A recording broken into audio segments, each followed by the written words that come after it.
역사의 흔적을 찾는 건 아주 쉬운 일입니다. 청일전쟁 당시 최고의 서양식 군함이었던 정원함도요, 위에 앞바다에서 쉽게 만날 수 있거든요. 제 뒤에 있는 군함이 바로 정원함이라는 군함인데요. 1890년대 당시 아시아에서 가장 컸던 군함이라고 하네요. 근데 그 당시에 얼마나 명성이 대단했던지 일본에서 정원함을 물리치자 이런 말이 유행했다고 합니다. 근데 그 배를 그대로 복원해서 지금 기념관을 만들었다고 하는데요. 한번 들어가 보도록 하겠습니다. 중국이 청일 전쟁에서 패하자 동양에서 가장 상징적이었던 정원함을 일본에 뺏길까봐 아예 바닷속으로 침몰을 시켰다고 합니다. 그랬다가 근래에 들어서 원래의 모습 그대로 복원을 시켜놓은 건데요. 갑판부터 차근차근 살펴볼까요? 큰 포네요. 예, 저희 제일 앞에 있는 정말 포예요. 큰데요. 이 대포가 정원함의 가장 앞부분에 있는 대포라고 합니다. 그런데 이게 청일전쟁 당시 일본함의 선장을 맞췄던 대포라고 하는데요. 아니 그 정확도가 얼마나 대단하면 배도 아닌 선장을 맞추는지 그 위력이 정말 대단합니다.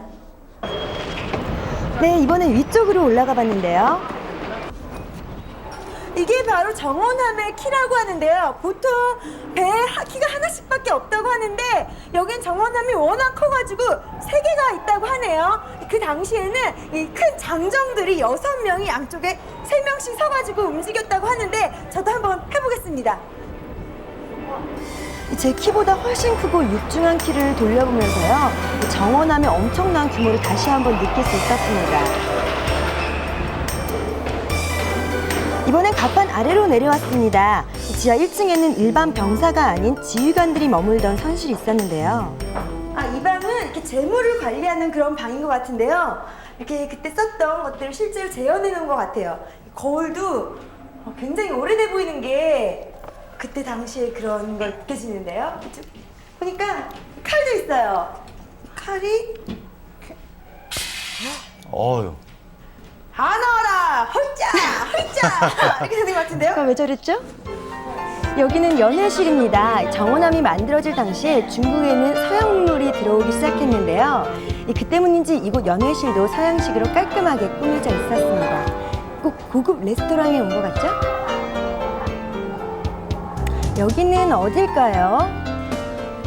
이곳은 일반 사병들이 썼던 생활하던 곳인데요. 여기서 이렇게 식사도 하고요. 위에 연회실보다는 굉장히 좀 차이가 나는데요. 저쪽에 보니까 침대도 있어요.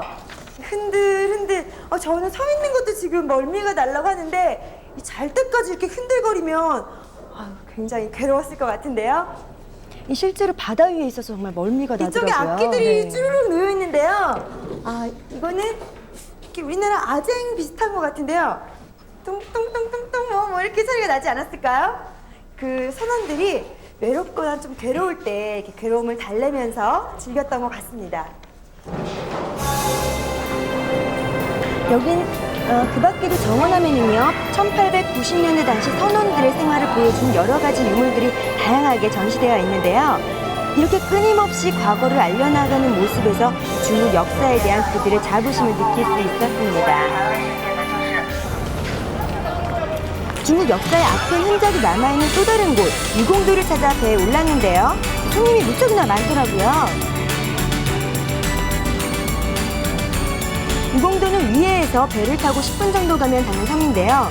위해의 병풍이라고 불릴 만큼 지리적으로 매우 중요한 역할을 한답니다. 위해에서 유공도까지 가는 배는요, 원래 5분 간격으로 있다는데요. 제가 찾아갔을 때는 관광객이 많아서 유공도로 향하는 배가 끊임없이 출항을 하고 있더라고요.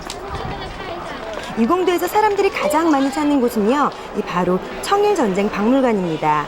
이곳은 청일전쟁 당시 북양 해군의 기지를 박물관으로 만든 것인데요. 해군 기지 중에 보존 상태가 가장 좋은 편이어서 이곳에 청일전쟁 박물관을 세웠다고 합니다. 네. 북양 해군의 유품들과 전쟁 당시 사용했던 병기류가 전시되어 있습니다. 종류가 상당히 많아 보이죠? 네. 포의 규모가 여기 상당히 있는 크네요. 것들이 실제로 전쟁 당시 사용했던 유물들이라고 하는데 어떻게 갖고 오게 된 거죠, 여기에요? 我们的馆藏文物呢，大部分是征集而来的，那么有一部分是百洋海军将领的后裔捐赠的。那么我们现在看到的这些文物呢，都是在海底打捞上来的。在这儿呢陈列着百洋海军打捞出水的吉远舰上的300多件文物。那么这些文物呢，都是公元1986年和1988年陆续打捞上来的。我们这个博物馆呢，就是中国国家文物局指定的打捞文物的收藏单位，所以呢，全部的打捞文物在这儿我们都可以看到。 유공도를 찾는 많은 분들이 청일전쟁 기념관으로 향하는 모습을 보면서요, 아픈 역사를 기억하려는 중국인들의 노력이 엿보였습니다. 이곳 유공도에는 융인이라는 왕자의 이야기가 전해져 내려오는데요. 서기 2세기경 동안 말년에 치열한 정치 싸움 속에서 궁궐에서 쫓겨난 융인 왕자가 이 섬에 정착을 했다고 합니다. 그리고 백성들을 잘 다스렸다고 하는데요. 후손들이 그의 업적을 이어 유공도라고 불렀다고 합니다. 이곳에서는 유민 왕자의 이야기를 고스란히 벽화로 남겨두었는데요. 이것도 보통 벽화가 아닌 옥벽화입니다. 이 옥벽화는 중국에서 가장 큰 규모라고 하는데요.